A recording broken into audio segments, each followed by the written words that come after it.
Friends, BASന്റെ പുതിയൊരു recruitment notification വന്നിട്ടുണ്ട്. അതായത് BAS എന്ന് പറയുന്നത് ബ്യൂറോ ഓഫ് ഇന്ത്യൻ സ്റ്റാൻഡേർഡ്സ്, നിങ്ങൾക്ക് അറിയാവുന്നതാണല്ലോ. അപ്പോൾ ഇതിലേക്ക് നമ്മുടെ കേരളത്തിലും കുറച്ച് വേക്കൻസികളൊക്കെ ഉണ്ട്. നമ്മൾ ഓൺലൈനായിട്ടാണ് അപ്ലൈ ചെയ്യേണ്ടത്. അപ്പോൾ എങ്ങനെയാണ് അപ്ലൈ ചെയ്യേണ്ടത്, എങ്ങനെയാണ് സെലക്ഷൻ, അതുപോലെ സാലറി തുടങ്ങിയുള്ള കാര്യങ്ങളെല്ലാം വിശദമാക്കുന്ന വീഡിയോ ആണ്. അപ്പോൾ വീഡിയോ ഇഷ്ടപ്പെട്ടാൽ നിങ്ങൾ ലൈക്ക് ചെയ്യാനും ഷെയർ ചെയ്യാൻ മറക്കണ്ട. പിന്നെ ഇത്തരത്തിലുള്ള വീഡിയോസൊക്കെ നിങ്ങളിലേക്ക് ലഭിക്കുന്നതായിട്ട് നമ്മുടെ ചാനൽ സബ്സ്ക്രൈബ് ചെയ്യുക. എല്ലാ കാര്യങ്ങളും വീഡിയോയിൽ വിശദമാക്കുന്നുണ്ട്. അപ്പോൾ നോട്ടിഫിക്കേഷൻ പിന്നെ നിങ്ങൾ നോക്കേണ്ട ആവശ്യമില്ല. അതിൻ്റെ കാര്യങ്ങളെല്ലാം വിശദമാക്കുന്ന വീഡിയോ ആണ്. അത് വീഡിയോ മുഴുവൻ കാണുക എന്നുള്ളതാണ്. പിന്നെ നിങ്ങളോട് മറ്റൊരു സന്തോഷ വാർത്ത ഷെയർ ചെയ്യാനുണ്ട്. നമ്മുടെ ചാനലിൽ സബ്സ്ക്രൈബർ കൗണ്ട് നിങ്ങൾക്കൂടെ കാണാൻ പറ്റും സ്ക്രീനിൽ.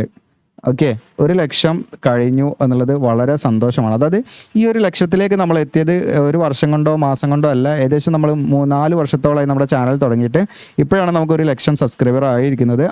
അതുപോലെ തന്നെ നമ്മൾ ഏകദേശം 1300 മുകളിൽ വീഡിയോസ് നമ്മൾ ഇപ്പോൾ നിലവിൽ അപ്ലോഡ് ചെയ്തിട്ടുണ്ട് എന്നുള്ളതാണ്. നമ്മുടെ വീഡിയോസിൻ്റെ ലെങ്ത് ഒക്കെ മിനിമം എന്താണ് 15 മിനിറ്റ് അല്ലെങ്കിൽ 20 മിനിറ്റ്, അരമണിക്കൂർ, അതിൻ്റെ മുകളിലൊക്കെയുള്ള വീഡിയോസാണ് അധികം നമ്മൾ ഇടുന്നത്. അതുകൊണ്ട് തന്നെ കുറേ സമയം നമ്മൾ എന്ത് ചെയ്യുന്നത് യൂട്യൂബിൽ ഞാൻ സ്പെൻഡ് ചെയ്തിട്ടുണ്ട് എന്നുള്ളതിന് അത് മനസ്സിലാക്കേണ്ടത്. അതുമാത്രമല്ല, നിങ്ങളുടെ സപ്പോർട്ടാണ് ഈ ഒരു നമ്പറിലേക്ക് ഇപ്പം 4 വർഷത്തിന് ശേഷമാണെങ്കിലും ഈ ഒരു നമ്പറിലേക്ക് എത്താൻ സഹായിച്ചത്. തീർച്ചയായിട്ടും നിങ്ങളുടെ സപ്പോർട്ടാണ്.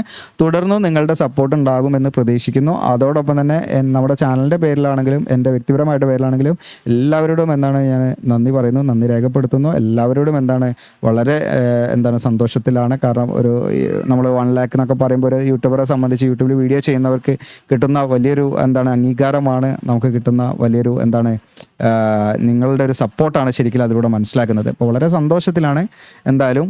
അപ്പോൾ ഇനിയും തുടർന്ന് നിങ്ങളുടെ ഒരു സപ്പോർട്ട് തീർച്ചയായിട്ടും ഉണ്ടാകണം. പിന്നെ ഞാനിപ്പോൾ അടുത്തൊരു 1 lakh ആയാലും അടുത്തൊരു ചാനലും പാടെ ഓപ്പൺ ആക്കാൻ വിചാരിക്കുന്നുണ്ട്. അപ്പോൾ അത് കുറച്ചും പാടെ നിങ്ങൾക്ക് യൂസ്ഫുൾ ആകുന്ന രീതിയിലുള്ള ചാനലാണ് ഉദ്ദേശിക്കുന്നത്. അപ്പോൾ നിങ്ങൾ ഏതെങ്കിലും സബ്ജക്റ്റ് നമ്മൾ അതിൻ്റെ ഏത് കണ്ടൻറ്റാണ് നമ്മൾ ഇടേണ്ടതെന്നുള്ള കാര്യങ്ങളൊക്കെ നിങ്ങൾ സെപ്പറേറ്റ് ചാനലായിട്ട് ഇടണമെങ്കിൽ കൂടുതൽ കമൻ്റ് ഉള്ളതിനനുസരിച്ച് നമുക്കത് നോക്കാവുന്നതാണ്. ഞാൻ കുറച്ച് തീരുമാനിച്ച് വെച്ചിട്ടുണ്ട്.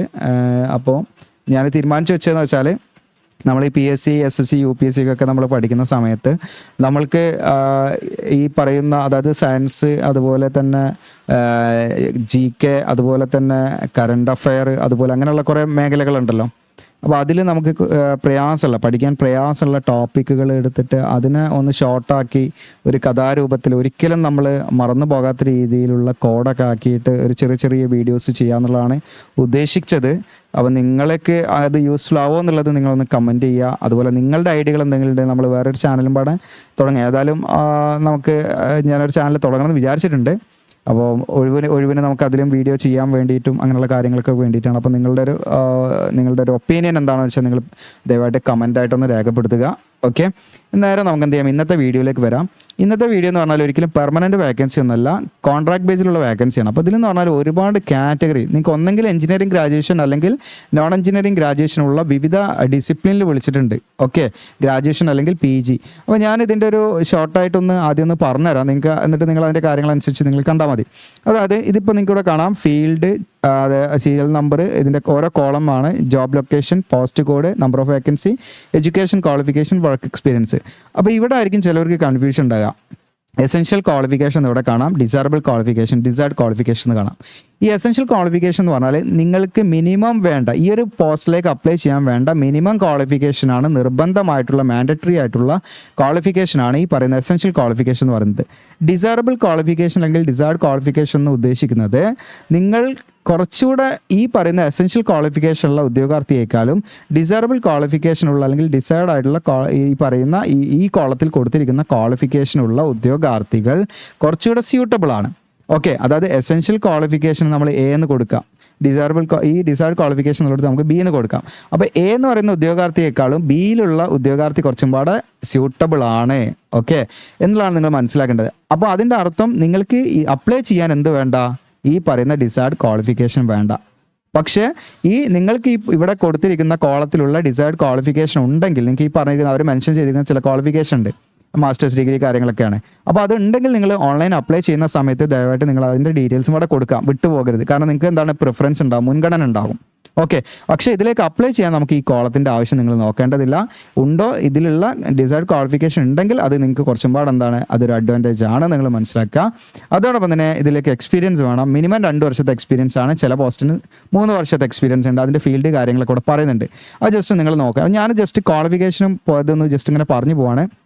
അപ്പോൾ ഈ പറയുന്ന BNYS കഴിഞ്ഞവർക്ക് ഇതിലേക്ക് അപ്ലൈ ചെയ്യാം. പോസ്റ്റ് കോഡ് നിങ്ങൾക്ക് കാണാം AYD1 ആണ് കേട്ടോ.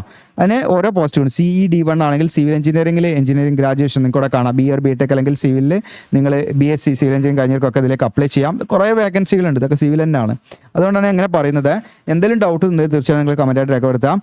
ഇനി ഫിസിക്കൽ പ്ലാനിങ്ങിലുള്ള ബാച്ചിലേഴ്സ് ഡിഗ്രി ഉണ്ടെങ്കിൽ ഈ പറയുന്ന CED10 ഇതിലേക്ക് അപ്ലൈ ചെയ്യാം. ഇനി നിങ്ങൾക്ക് സിവിൽ എഞ്ചിനീയറിംഗിൽ വേറെയും അവിടെ SSD4 വേക്കൻസി വേറെ ഉണ്ട്. അതൊക്കെ ഇതിൻ്റെ പോസ്റ്റിംഗ് ലൊക്കേഷൻ നിങ്ങൾക്ക് ഇവിടെ കാണാൻ പറ്റും കേട്ടോ. ഇവിടെ നമ്മുടെ കേരളത്തിൽ കൊച്ചിൻ്റെ വേക്കൻസി ഉണ്ട്. നിങ്ങൾക്ക് സിവിലിൽ ഈ പറയുന്ന എഞ്ചിനീയറിംഗ് ഗ്രാജുവേഷൻ കഴിഞ്ഞവർക്ക് അപ്ലൈ ചെയ്യുന്ന നിങ്ങൾക്ക് 2 വർഷത്തെ എക്സ്പീരിയൻസ് മിനിമം വേണം. എല്ലാത്തിലും എക്സ്പീരിയൻസ് നിങ്ങളിവിടെ നോക്കണം. പിന്നെ അതുപോലെ തന്നെ നിങ്ങൾക്ക് കെമിക്കൽ അല്ലെങ്കിൽ കെമിസ്ട്രി ഫീൽഡ് ആണെങ്കിൽ നിങ്ങൾക്ക് പ്ലാന്റ് ടെക്നോളജിയിലുള്ള ഗ്രാജുവേഷൻ ഉണ്ടെങ്കിൽ ഇതിലേക്ക് അപ്ലൈ. അതൊക്കെ വേക്കൻസി ഉണ്ട്, എല്ലാത്തിലും ഓരോരോ വേക്കൻസി ആട്ടോ വന്നിരിക്കുന്നത്. അതുപോലെ നിങ്ങൾക്ക് സെറാമിക് എഞ്ചിനീയറിംഗിൽ ഗ്രാജുവേഷൻ ഉണ്ടെങ്കിൽ അപ്ലൈ ചെയ്യാനുള്ള വേക്കൻസി ഉണ്ട്. MSc കെമിസ്ട്രി കഴിഞ്ഞവർക്ക് അപ്ലൈ ചെയ്യാം. ഇതൊക്കെ MSc കെമിസ്ട്രിയാണ്. അതുപോലെ ഓയിൽ ടെക്നോളജിയിൽ ഗ്രാജുവേഷനിലേക്ക് അപ്ലൈ ചെയ്യാം. അതുപോലെ തന്നെ ഫുഡ്വെയർ ടെക്നോളജി അല്ലെങ്കിൽ ഫുഡ്വെയർ എഞ്ചിനീയറിംഗിലോ ഡിപ്ലോമ ഉള്ളവർക്കും അപ്ലൈ ചെയ്യാം. ഇനി അതുപോലെ ഡിഗ്രി ഉള്ളവർക്കും അപ്ലൈ ചെയ്യാം കേട്ടോ. ഒന്നെങ്കിൽ ഡിപ്ലോമ മതി അല്ലെങ്കിൽ ഡിഗ്രി മതി. ഇനി അതുപോലെ തന്നെ ലെതർ ടെക്നോളജി അല്ലെങ്കിൽ ലെതർ എഞ്ചിനീയറിംഗിലോ ഗ്രാജുവേഷൻ ഉള്ളവർക്ക് അപ്ലൈ ചെയ്യുന്ന വേക്കൻസിയാണ്. ഇതൊക്കെ MSc കെമിസ്ട്രി കഴിഞ്ഞവർക്കുള്ള ആണ് PC-D4 വരുന്നത്. പിന്നെ നിങ്ങൾക്ക് കെമിക്കൽ എഞ്ചിനീയറിംഗിൽ ഡിഗ്രി കഴിഞ്ഞവർക്ക് അപ്ലൈ ചെയ്യുന്ന വേക്കൻസികളുണ്ട്. അതൊക്കെ കെമിക്കൽ എഞ്ചിനീയറിംഗ് ആണ്. അതിൻ്റെയൊക്കെ പോസ്റ്റ് കൊടുക്കാൻ ഓരോരോ വേക്കൻസിയാണ്. എല്ലാത്തിനും 2 വർഷത്തെ എക്സ്പീരിയൻസ് വേണം. ഇനി അതുപോലെ തന്നെ കെമിക്കൽ എഞ്ചിനീയർ ഇതൊക്കെ അതന്നെ കെമിക്കലാണ്. പിന്നെ വരുന്നത് പ്ലാസ്റ്റിക് ടെക്നോളജിയിൽ എഞ്ചിനീയറിംഗ് ഗ്രാജുവേഷൻ കഴിഞ്ഞവർക്ക് അപ്ലൈ ചെയ്യാം. പിന്നെ വരുന്നത് ഇലക്ട്രിക്കൽ എഞ്ചിനീയറിംഗിലാണ്. ഇതൊക്കെ ഇലക്ട്രിക്കലാണ് കേട്ടോ. അതൊക്കെ ഇലക്ട്രിക്കൽ എഞ്ചിനീയറിംഗിൽ ഗ്രാജുവേഷൻ കഴിഞ്ഞവർക്ക് അപ്ലൈ ചെയ്യുന്ന വേക്കൻസികളാണ് കേട്ടോ. ഇതൊക്കെ ഇലക്ട്രിക്കലാണ്, ഒരുപാടുണ്ട്. അപ്പോൾ ഇതിൻ്റെയൊക്കെ ലൊക്കേഷൻ നിങ്ങൾക്ക് ഇവിടെ നോക്കാം കേട്ടോ. പോസ്റ്റിംഗ് ലൊക്കേഷനാണ് ഇത് ഉണ്ടാകുക. അതൊക്കെ നിങ്ങൾ നോക്കിയിട്ട് ചെന്നൈ ഒക്കെ ഉണ്ട്. ഇതൊക്കെ ഇലക്ട്രിക്കലാണ്. പിന്നെ അത് കമ്പ്യൂട്ടർ നിങ്ങൾക്കിവിടെ കാണാം. ഫീൽഡ് വരുന്നത് കമ്പ്യൂട്ടർ സയൻസ് അല്ലെങ്കിൽ IT അല്ലെങ്കിൽ സോഫ്റ്റ്വെയർ എഞ്ചിനീയർ അതൊക്കെ കാണാം. അതുപോലെ ഇലക്ട്രോണിക്സ് കമ്മ്യൂണിക്കേഷൻ കാര്യങ്ങളൊക്കെ ഉണ്ട്. ഇൻസ്ട്രുമെൻറ്റേഷൻ അങ്ങനെയുള്ള എഞ്ചിനീയറിംഗ് ഗ്രാജുവേഷൻ കഴിഞ്ഞവർക്ക് അപ്ലൈ ചെയ്യാം. പിന്നെ ഇലക്ട്രിക്കൽ ആൻഡ് ഇലക്ട്രോണിക്സ് ഗ്രാജുവേഷൻ എനിക്ക് പറഞ്ഞിട്ട് തൊണ്ട ഡ്രൈ ആകുന്നുണ്ട്, അതുകൊണ്ടാണ് ഞാൻ ചിലത് വിഴുങ്ങി പോകുന്നത്. അതോടൊപ്പം തന്നെ ഇലക്ട്രിക്കൽ ആൻഡ് ഇലക്ട്രോണിക്സ് ഇതൊക്കെ അതാണ് കേട്ടോ, സെയിം ക്വാളിഫിക്കേഷനാണ്. ഓക്കെ. പിന്നെ അഗ്രികൾച്ചർ, പിന്നെ ഈ പറയുന്ന പോസ്റ്റ് കോഡ് FAD1 നിങ്ങൾക്ക് അഗ്രികൾച്ചറൽ ഡിഗ്രി അഗ്രികൾച്ചർ കഴിഞ്ഞിരിക്കുക, അഗ്രികൾച്ചറിൽ ബാച്ചിലേഴ്സ് ഡിഗ്രി കഴിഞ്ഞിരിക്കുക, പ്ലസ് അതിൻ്റെ കൂടെ മാസ്റ്റേഴ്സ് ഡിഗ്രിയും കൂടെ വേണം. അത് ഈ പറയുന്ന ഏതെങ്കിലും ഡിസിപ്ലിൻ ആയാൽ മതി. ഇത് അവിടെ കൊടുത്തിട്ടുണ്ട്, നിങ്ങൾക്ക് ഇവിടെ കാണാം. ഓക്കെ, അതായത് അഗ്രോണമി നിങ്ങൾക്ക് ഇവിടെ കാണാം, സോയിൽ സയൻസ് തുടങ്ങിയിട്ടുള്ള പ്ലാന്റ് പെത്തോളജി, അതുപോലെ എൻറ്റമോളജി എന്നൊക്കെ പറഞ്ഞിട്ട് കൂടെ കാണാം. അഗ്രികൾച്ചർ മെറ്റോളജി, അഗ്രികൾച്ചർ കെമിക്കൽ, ഇതിലേതെങ്കിലും ഡിസിപ്ലിനിൽ നിങ്ങൾക്ക് PGയും പാടെ വേണം, മാസ്റ്റേഴ്സ് ഡിഗ്രിയും പാടെ വേണം. ആ ഡിഗ്രി നിങ്ങൾ അഗ്രികൾച്ചർ ആയിട്ട് ചെയ്തിരിക്കേണ്ടത്. അങ്ങനെയുള്ളവർക്കാണ് ഇതിലേക്ക് അപ്ലൈ ചെയ്യാൻ പറ്റുക. ഇതും അതുപോലെ സെയിം ക്വാളിഫിക്കേഷനാണ്. പിന്നെ അഗ്രികൾച്ചറൽ എഞ്ചിനീയറിംഗ്, അതായത് അഗ്രികൾച്ചർ എഞ്ചിനീയറിംഗ് ഡിഗ്രി കഴിഞ്ഞവർക്ക് അപ്ലൈ ചെയ്യുന്ന വേക്കൻസിയാണ്. ഇത് നേരത്തെ പറഞ്ഞ പോലെ ഡിഗ്രി അഗ്രികൾച്ചർ മാസ്റ്റേഴ്സ് ഡിഗ്രി പറഞ്ഞിരിക്കുന്ന ഏതെങ്കിലും ഡിസിപ്ലിനിൽ, ഇത് അതുപോലെ ഡിഗ്രി അഗ്രികൾച്ചർ മാസ്റ്റേഴ്സ് ഡിഗ്രി പറഞ്ഞിരിക്കുന്ന ഏതെങ്കിലും ഡിസിപ്ലിനിൽ കഴിഞ്ഞവർക്ക് അപ്ലൈ ചെയ്യാം. ഇനി ഫുഡ് ടെക്നോളജിയിൽ ഡിഗ്രി കഴിഞ്ഞവർക്ക് അപ്ലൈ ചെയ്യുന്ന വേക്കൻസികൾ ഇതൊക്കെ ഫുഡ് ടെക്നോളജിയാണ് കേട്ടോ. പിന്നെ ഇത് മെക്കാനിക്കൽ എഞ്ചിനീയറിംഗ് ഡിഗ്രി കഴിഞ്ഞവർക്ക് അപ്ലൈ, അതായത് ബാച്ചിലേഴ്സ് ഡിഗ്രി കഴിഞ്ഞവർക്ക് അപ്ലൈ ചെയ്യാനുള്ള വേക്കൻസികളാണ്. പിന്നെ നേവൽ ആർക്കിടെക്ചർ ആൻഡ് ഷിപ്പ് ബിൽഡിങ്ങിൽ ഗ്രാജുവേഷൻ കഴിഞ്ഞവർക്ക് അപ്ലൈ ചെയ്യാൻ 2 വേക്കൻസി ഇട്ടതിൽ ചിലതിൽ ഇവിടെ 6 വേക്കൻസി ഒക്കെ ഉണ്ട് കേട്ടോ. ഞാൻ ഒരു വേക്കൻസി മാത്രമല്ല, ചിലതിലും കൂടെ കാണാം വേക്കൻസിയുടെ വ്യത്യാസം ഉണ്ട് കേട്ടോ. ഒരു വേക്കൻസി മാത്രമല്ല 6-7 വേക്കൻസി ഒക്കെ ചോദിച്ചിട്ടുണ്ട്. ഇതൊക്കെ മെക്കാനിക്കലാണ് കേട്ടോ. പിന്നെ എയറോസ്പേസ് എഞ്ചിനീയറിംഗ് ടെക്നോളജിയിൽ ഗ്രാജുവേഷൻ കഴിഞ്ഞവർക്ക് വേക്കൻസി ഉണ്ട്. ഇതൊക്കെ മെക്കാനിക്കൽ എഞ്ചിനീയറിംഗ് കൂടെ കാണാം. ഓക്കെ, ഇതൊക്കെ ഞാൻ റിപ്പീറ്റ് ചെയ്യണമെന്ന് തോന്നുന്നില്ല. ഓക്കെ, ഇതൊക്കെ മെക്കാനിക്കൽ എഞ്ചിനീയറിംഗ് ആണ്. ഇത് നിങ്ങൾക്ക് ബയോമെഡിക്കൽ എഞ്ചിനീയറിംഗിൽ ഗ്രാജുവേഷൻ കഴിഞ്ഞവർക്ക് 6 വേക്കൻസി ഉണ്ട്. പിന്നെ നിങ്ങൾക്ക് റബ്ബർ ടെക്നോളജിയിൽ ഡിഗ്രി കഴിഞ്ഞവർക്കൊക്കെ ഒരു വേക്കൻസി. പിന്നെ BSc കോസ്മെറ്റിക് സയൻസ് അല്ലെങ്കിൽ കോസ്മെറ്റോളജിക്ക് ഒരു വേക്കൻസി. ഡിഗ്രി നിങ്ങൾക്ക് മെറ്റലർജി കഴിഞ്ഞവർക്ക് അപ്ലൈ ചെയ്യാം. അതുപോലെ തന്നെ നിങ്ങൾക്ക് മാസ്റ്റേഴ്സ് ഡിഗ്രിയോ അതല്ലെങ്കിൽ ഏതെങ്കിലും പോസ്റ്റ് ഗ്രാജുവേറ്റ് പ്രോഗ്രാം, ഈ പറയുന്ന കൊറോഷൻ സയൻസ് അല്ലെങ്കിൽ കൊറോഷൻ എഞ്ചിനീയറിംഗ് അല്ലെങ്കിൽ കൊറോഷൻ സയൻസ് ആൻഡ് ടെക്നോളജി അല്ലെങ്കിൽ കൊറോഷൻ ടെക്നോളജി, ഒന്നെങ്കിലും മാസ്റ്റേഴ്സ് ഡിഗ്രി ആണെങ്കിൽ ഏതെങ്കിലും പോസ്റ്റ് ഗ്രാജുവേറ്റ് പ്രോഗ്രാം കഴിഞ്ഞവരാണെങ്കിലും അപ്ലൈ ചെയ്യാം. ഇനി മെറ്റലർജിയിൽ അല്ലെങ്കിൽ മെറ്റീരിയൽ എഞ്ചിനീയറിംഗിൽ അല്ലെങ്കിൽ സയൻസിൽ ഗ്രാജുവേഷൻ കഴിഞ്ഞവർക്ക് 5 വേക്കൻസി ഉണ്ട്. മെറ്റലർജി അല്ലെങ്കിൽ മെറ്റീരിയൽ എഞ്ചിനീയറിംഗിൽ ഗ്രാജുവേഷൻ കഴിഞ്ഞവർക്ക് 3 വേക്കൻസി. പിന്നെ നിങ്ങൾക്ക് മെറ്റലർജിയിൽ ഓരോരോ വേക്കൻസികൾ നിങ്ങൾക്ക് ഓരോരോ പോസ്റ്റ് കോഡിൽ കാണാം ഡിഗ്രി കഴിഞ്ഞവർക്ക് കേട്ടോ. ഇതൊക്കെ മെറ്റലർജിയാണ്. പിന്നെ നിങ്ങൾക്ക് ഇതൊക്കെ മെറ്റലർജിയാണ്. അതുപോലെ ടെക്സ്റ്റൈൽ ടെക്നോളജി അല്ലെങ്കിൽ എഞ്ചിനീയറിംഗിൽ ഗ്രാജുവേഷൻ കഴിഞ്ഞവർക്ക് 5 വേക്കൻസി ഉണ്ട്. പിന്നെ ടെക്സ്റ്റൈൽ ടെക്നോളജി അല്ലെങ്കിൽ എഞ്ചിനീയറിംഗ് അല്ലെങ്കിൽ ടെക്സ്റ്റൈൽ കെമിസ്ട്രിയിൽ 1 വേക്കൻസികളുണ്ട്. ഇതൊക്കെ ടെക്സ്റ്റൈൽ ടെക്നോളജിയിൽ ഡിഗ്രിയാണ്. അതുപോലെ വാട്ടർ റിസോഴ്സ് എഞ്ചിനീയറിംഗിൽ 2 വേക്കൻസി ഉണ്ട് ഡിഗ്രി കഴിഞ്ഞവർക്ക്. അതുപോലെ തന്നെ മാസ് കമ്മ്യൂണിക്കേഷൻ ആൻഡ് മീഡിയയിലോ അതല്ലെങ്കിൽ മാസ് കമ്മ്യൂണിക്കേഷൻ ആൻഡ് എൻ്റർടൈൻമെൻറ്റിലോ ഗ്രാജുവേഷൻ കഴിഞ്ഞവർക്ക് ഒരു വേക്കൻസി ഉണ്ട്. അതോടൊപ്പം തന്നെ സപ്ലൈ ചെയിൻ മാനേജ്മെൻറ്റ് അല്ലെങ്കിൽ ലോജിസ്റ്റിക്കിൽ ഡിഗ്രി കഴിഞ്ഞവർക്ക് ഓരോ വേക്കൻസികളുണ്ട്.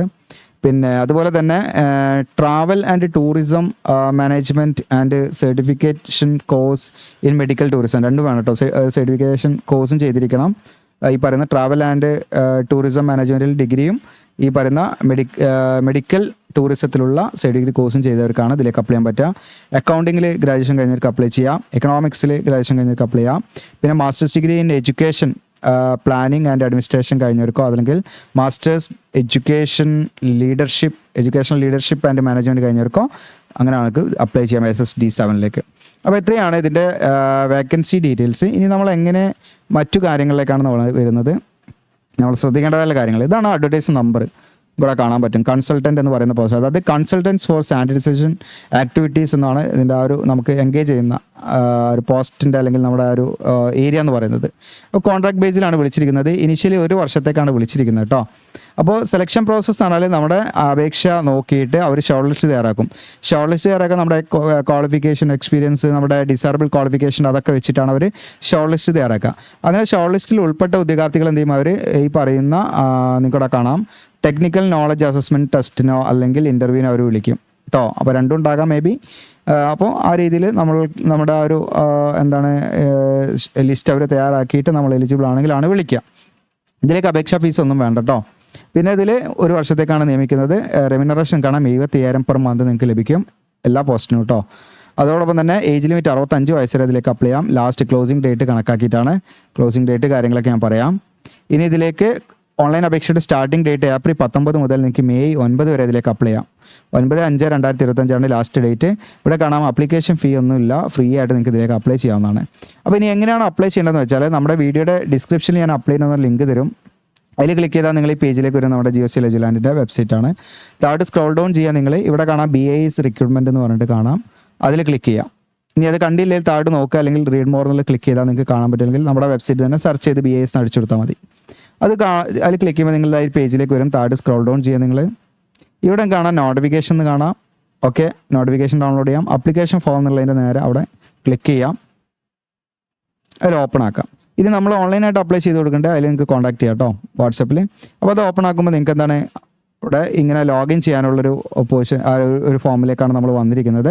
അപ്പോൾ ഓൾറെഡി നമ്മൾ രജിസ്റ്റർ ചെയ്താൽ നിങ്ങൾക്ക് എന്താണ് നിങ്ങളുടെ ID നമ്പർ ഉണ്ടാവും, അല്ലെങ്കിൽ നിങ്ങളുടെ മൊബൈൽ വെച്ച് നിങ്ങൾക്ക് ലോഗിൻ ചെയ്യാം മൊബൈൽ നമ്പർ വെച്ചിട്ട്. ഇനി ആദ്യമായിട്ട് വരികയാണെങ്കിൽ നമ്മൾ ക്രിയേറ്റ് യുവർ BAS അക്കൗണ്ട് എന്നുള്ള ക്രിയേറ്റ് എന്നുള്ള അതിൽ ക്ലിക്ക് ചെയ്യാം. അതിൽ ക്ലിക്ക് ചെയ്താൽ നിങ്ങളിതാ ഗസ്റ്റ് എന്നുള്ള അതിലാണ് നിങ്ങൾ എടുക്കേണ്ടത്. എംപ്ലോയീസ് എന്നുള്ള പോയി സെലക്ട് ചെയ്തത്. അപ്പോൾ ഗസ്റ്റാണ് ബൈ ഡിഫോൾട്ട് അങ്ങനെയാണ് വരിക. ഇവിടെ നിങ്ങളുടെ സല്യൂട്ടേഷൻ കൊടുക്കുക. അതിനുശേഷം നിങ്ങളുടെ പേര് കൊടുക്കുക. ഓക്കെ, അതിനുശേഷം നിങ്ങളുടെ മെയിൽ ID. ഓക്കെ, അതിനുശേഷം നിങ്ങളുടെ മൊബൈൽ നമ്പർ, വെരിഫിക്കേഷൻ കോഡ് അടിക്കുക. അപ്പോൾ ഇവിടെ നിങ്ങൾ മെയിൽ ID അടിച്ചു കഴിഞ്ഞാൽ മൊബൈൽ നമ്പർ അടിച്ചാൽ ഇവിടെ സെൻഡ് OTP ഉണ്ടല്ലേ, ഇതിൽ ഓരോന്നും മെയിൽ അടിക്കുക, സെൻഡ് OTP കൊടുക്കുക, മെയിലിലേക്ക് OTP വരും. അപ്പോൾ നമ്മളിവിടെ എൻ്റർ ചെയ്തെടുക്കുക. ഇവിടെ മൊബൈൽ നമ്പർ അടിക്കുക, സെൻഡ് OTP എടുക്കുക, മൊബൈലിലേക്ക് OTP ഇവിടെ അടിച്ചു കൊടുക്കുക. എന്നിട്ട് നമുക്ക് എന്ത് ചെയ്യും, ഇവിടെ കോഡ് അടിച്ചാൽ നെക്സ്റ്റ് എന്നുള്ള ബട്ടൺ നെക്സ്റ്റ് അടിക്കുക. അങ്ങനെ നെക്സ്റ്റ് അടിച്ചാൽ നമ്മുടെ മെയിലിലേക്ക് ഇതേപോലെ അവരെന്ത് ഉണ്ടാവും, ഒരു യൂണിക് ആയുള്ള ID നമ്പറും പാസ്വേഡും അയച്ചു തരും. അത് നമ്മൾ എന്ത് ചെയ്യണം, നമ്മൾ കോപ്പി ചെയ്തിട്ട് വീണ്ടും നമ്മൾ എന്ത് ചെയ്യാന്ന് വെച്ചാൽ ലോഗിനിൽ പോവാം. ഓക്കെ, നമ്മൾ എന്ത് ചെയ്യാന്ന് വെച്ചാൽ ലോഗിനിൽ പോകാൻ നിങ്ങൾ എന്ത് ചെയ്യാന്ന് വെച്ചാൽ വീണ്ടും ഓട്ടോമാറ്റിക് ലോഗിനിലേക്ക് പോകും. ഇനി പോയിട്ടില്ലേ നമ്മുടെ ഫോമിൽ വീണ്ടും ഒന്നും ഇവിടെ ക്ലിക്ക് ചെയ്യാം. ഓക്കെ, ഓണായി വരും, ജസ്റ്റ് ലോഡായി വരും. ഓക്കെ, ഇവിടെ നമ്മൾ എന്ത് ചെയ്യുക, ആ ID ഇപ്പം ഞാനിവിടെ ഇതാണ് എൻ്റെ ID. ഓക്കെ, ഈ ID അവിടെ ഇട്ട് കൊടുക്കുക, കോപ്പി ചെയ്യാം, ടൈപ്പ് ചെയ്ത് കൊടുത്താൽ മതി, അല്ലെങ്കിൽ മൊബൈൽ നമ്പർ കൊടുത്താലും മതി. എന്നിട്ട് നമ്മളിവിടെ കണ്ടിന്യൂ അടിക്കുക. കണ്ടിന്യൂ അടിക്കുന്ന സമയത്ത് ഇതിപ്പോൾ ഞാൻ ഓൾറെഡി ഇതിൽ സെറ്റാക്കി വെച്ചിട്ടുണ്ട് നിങ്ങളെ കാണിക്കുന്നതിന് വേണ്ടിയിട്ട് ഹോം പേജ് കയറിയിട്ട്. അപ്പോൾ കണ്ടിന്യൂ അടിച്ച് കഴിഞ്ഞാൽ നമുക്ക് നേരെ ന്യൂ പാസ്വേഡ് ക്രിയേറ്റ് ചെയ്യാനുള്ള അതിൻ്റെ പാസ്വേഡിലേക്ക് പോകും. നമുക്ക് തന്നിരിക്കുന്ന പാസ്വേഡ് ഉണ്ടല്ലോ അതും പാടെ അടിക്കണം കേട്ടോ. എന്നിട്ട് കണ്ടിന്യൂ അടിച്ച് കഴിഞ്ഞാൽ നമുക്ക് പുതിയൊരു പാസ്വേഡ് സെറ്റ് ചെയ്യാൻ വരും. ഓക്കെ, ഇപ്പോൾ ഞാനിവിടെ കണ്ടിന്യൂ അടിച്ചാൽ കാണിക്കില്ല, കാരണം ഓൾറെഡി ഞാൻ ഇതിലെന്താണ് ഡീറ്റെയിൽസ് ആഡ് ചെയ്തിട്ടുണ്ട്. അപ്പോൾ എന്നോട് ഞാൻ പാസ്വേഡ് ചേഞ്ച് ചെയ്തിട്ടുണ്ട്. അപ്പോൾ നിങ്ങൾ പാസ്വേഡ് ചോദിക്കുമ്പോൾ നിങ്ങൾ ഇതാ കൊടുക്കേണ്ടത്, അടുത്ത പാസ്വേഡ് ഇത് കോപ്പി ചെയ്യുക, എന്നിട്ട് അവിടെ ഇട്ട് കൊടുക്കുക. ഓക്കെ, ഇവിടെ പാസ്വേഡ് എന്നുള്ളത് കൊടുത്തിട്ട് നിങ്ങൾ ലോഗിൻ അല്ലെങ്കിൽ കണ്ടിന്യൂ എന്നുള്ള ഓപ്ഷൻ ഉണ്ടാവും. അത് ക്ലിക്ക് ചെയ്താൽ നമുക്ക് പുതിയ പാസ്വേഡ് നമ്മൾ ക്രിയേറ്റ് ചെയ്യണം. ഈ പാസ്വേഡ് നമുക്ക് പിന്നീട് യൂസ് ചെയ്യാൻ പറ്റില്ല. പുതിയ പാസ്വേഡ് നമ്മൾ ക്രിയേറ്റ് ചെയ്യുക. അങ്ങനെ പുതിയ പാസ്വേഡ് ക്രിയേറ്റ് ചെയ്താൽ അവിടെ ലോഗിൻ പരിപാടി കഴിഞ്ഞു. അങ്ങനെ ലോഗിൻ പരിപാടി കഴിഞ്ഞാൽ നമ്മൾ നേരെ എത്തുന്നത് ഈ ഒരു പേജിലേക്കാണ്. നിങ്ങൾക്ക് കാണാം വെൽക്കം രാജു എന്ന് പറഞ്ഞിട്ട് ഞാൻ ഇത് കൊടുത്ത്. അപ്പോൾ ഇവിടെ നിങ്ങൾക്ക് ലോഗൗട്ട് ചെയ്യാനുള്ള ഓപ്ഷൻ ഉണ്ട്. ഇവിടെ നിങ്ങൾക്ക് കാണാം ഇങ്ങനെയാണ് നിങ്ങൾ ആ ഒരു ഹോം പേജിൽ കാണിക്കുക. ഇവിടെ നിങ്ങൾക്ക് കാണാം ന്യൂ അപ്ലൈ നൗ എന്ന് പറഞ്ഞിട്ട് ഇവിടെ കാണാം റിക്രൂട്ട്മെൻറ്റ് അപ്ലിക്കേഷൻ എന്നുള്ള. അതിലാണ് നമ്മൾ ക്ലിക്ക് ചെയ്യേണ്ടത്. ലോഗിൻ ചെയ്തതിന് ശേഷം അതിൽ നമ്മൾ ക്ലിക്ക് ചെയ്യാം. പേജ് ലോഡായി വരും. ഓക്കെ, ഞാൻ ലോഗൗട്ടായി പോയിട്ടുണ്ട് കുറേ നേരം. ഞാനതിൽ ഇരുന്നിട്ട് അതാണ് ഞാൻ ഒന്നും പാടെ ലോഗിൻ ചെയ്ത് കാണിക്കാം.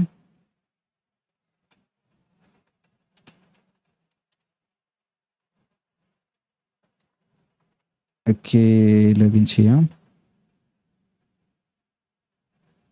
404 എറർ. ഓക്കെ, ഒന്ന് ഫുള്ള് ലോഗ് ഔട്ട് ആക്കട്ടെ, ഒരു മിനിറ്റ്. അപ്പോൾ ഞാൻ ഇത് ചെയ്ത് കാണിക്കുമ്പോൾ നിങ്ങൾക്ക് ഇതിൽ എഡിറ്റിംഗ് ഇല്ല കേട്ടോ, അതുകൊണ്ട് അതിൻ്റേതായിട്ടുള്ളൊരു കാലതാമസം ഉണ്ടാവും. പിന്നെ ഞാനതിൽ ജസ്റ്റ് ഒന്നുകൂടെ കാണിക്കാം. നമ്മുടെ ആപ്ലിക്കേഷൻ ID യൂണിക് ID ഇതാണ് കേട്ടോ. അത് നമ്മൾ ലോഗിനിൽ കൊണ്ടിട്ട് കൊടുക്കുക. അപ്പോൾ ഞാൻ ഓൾറെഡി പാസ്വേഡൊക്കെ സെറ്റ് ചെയ്ത് വെച്ചാണ് നിങ്ങളെ കാണിക്കുന്നതിന് വേണ്ടിയിട്ടാണത്. കണ്ടിന്യൂ കൊടുക്കുന്നു. ഇവിടെ പാസ്വേഡ് അടിക്കുന്നു. അവിടെ പാസ്വേഡ് അടിക്കാം. ഇത് നമ്മൾ ലോഗിൻ കൊടുക്കാം. ലോഡാവെന്ന് വിചാരിക്കാം. യെസ്, ഇവിടെ കാണാം നിങ്ങൾക്ക് ഈ ഒരു പേജിലേക്കാണ് നമ്മൾ. ഈ പേജിൽ എന്നാൽ ഞാൻ പറഞ്ഞു ഇവിടെ റിക്രൂട്ട്മെൻറ്റ് ആപ്ലിക്കേഷൻ എന്നുള്ളത് ഈ ബട്ടൺ അതിലാണ് ക്ലിക്ക് ചെയ്യേണ്ടത്. അതിൽ നമ്മൾ ക്ലിക്ക് ചെയ്താൽ ഇത് ലോഡാകുന്നുണ്ട്. ഇതാണ് നമ്മുടെ ഡാഷ്ബോർഡ്, കാൻഡിഡേറ്റ് ഡാഷ്ബോർഡാണത്. ഇവിടെ നിങ്ങൾക്ക് സയൻറ്റിസ്റ്റ് ബി ഇതൊക്കെ കഴിഞ്ഞതാണ്, മുൻപത്തെ റിക്രൂട്ട്മെൻ്റ് ആണ്. നമുക്കിപ്പോൾ നിലവിലുള്ള റിക്രൂട്ട്മെൻറ്റ് കാണാം, കൺസൾട്ടൻസ് ഫോർ ടെക്നിക്കൽ ഡിപ്പാർട്ട്മെൻറ്റ്. ഇതാണ് നമ്മൾ കൊടുക്കേണ്ടത് കേട്ടോ. അതിലാണ് ക്ലിക്ക് ചെയ്യേണ്ടത്. ഇതാണ് നമ്മളിപ്പം ലൈവായുള്ള ആപ്ലിക്കേഷൻ. ഇവിടെ നിങ്ങൾക്ക് അഡ്വർടൈസ്മെൻറ്റ് കിട്ടും, ആപ്ലിക്കേഷൻ ഫോം, അതുപോലെ ആപ്ലിക്കേഷൻ ഡീറ്റെയിൽസ് എന്ന് പറഞ്ഞിട്ടുള്ള കാര്യങ്ങളൊക്കെ ഇവിടെ കാണാം. അപ്പോൾ നമ്മൾ ആദ്യമായിട്ടാണ് വരുന്നതെങ്കിൽ ഇവിടെ ആപ്ലിക്കേഷൻ ഫോം എന്നുള്ളതിൽ ക്ലിക്ക് ചെയ്യാം. അപ്പോൾ നമ്മൾ എന്ത് ചെയ്യുക, നിങ്ങളുടെ പേരും കാര്യങ്ങളും ഇതൊക്കെ ഏത് പോസ്റ്റ് ആണ് നിങ്ങൾ അപ്ലൈ ചെയ്യുന്നത് അങ്ങനെയുള്ള കാര്യങ്ങൾ ഒക്കെ ഇതിൽ കൊടുക്കേണ്ടി വരും. അപ്പോൾ ഇതിൽ ഇവിടെ ആപ്ലിക്കേഷൻ നെയിമും കാര്യങ്ങളും പിന്നെ ജെൻഡർ ഇവിടെ അതൊക്കെയാണ് ചോദിക്കുന്നത്. അതുപോലെ തന്നെ നമുക്ക് പോസ്റ്റ് എനിക്ക് തോന്നുന്നു നമ്മൾ ഇനി പ്രിഫറൻസ് കൊടുക്കാനുള്ള ഓപ്ഷൻ ഉണ്ടോ എന്ന് അറിയില്ല. അടുത്ത് ചെയ്ത് നോക്കിയാലേ കാണുള്ളൂ. ഞാനിപ്പോൾ ചെയ്യാൻ നിന്നാൽ നിങ്ങൾക്ക് ഒരുപാട് ടൈം അവിടെ പോകും. അപ്പോൾ ഇത് നമ്മൾ ഓൺലൈനായിട്ട് നമ്മൾ ചെയ്ത് കൊടുക്കുന്നുണ്ട്. നിങ്ങൾക്ക് ഇതിൽ കോൺടാക്ട് ചെയ്തതാ, ഇവിടെ കോൺടാക്ട് ചെയ്യാനുള്ള ലിങ്ക് ഉണ്ട്, വീഡിയോയുടെ ഡിസ്ക്രിപ്ഷനിലുണ്ടായിരിക്കും. പിന്നെ അത് മാത്രമല്ല നിങ്ങൾക്ക് ഇതിലേക്ക് നമ്മൾ ഓൺലൈനായിട്ട് അപ്ലൈ ചെയ്യുന്ന വീഡിയോ വേണമെങ്കിൽ സെപ്പറേറ്റ് ചെയ്യാം, നിങ്ങൾ കൂടുതൽ കമൻറ്റ് ചെയ്യുകയാണെങ്കിൽ മാത്രം കേട്ടോ. ഓക്കെ, അപ്പോൾ വീഡിയോ ഇഷ്ടപ്പെട്ടാൽ നിങ്ങൾ ലൈക്ക് ചെയ്യുക. Thank you.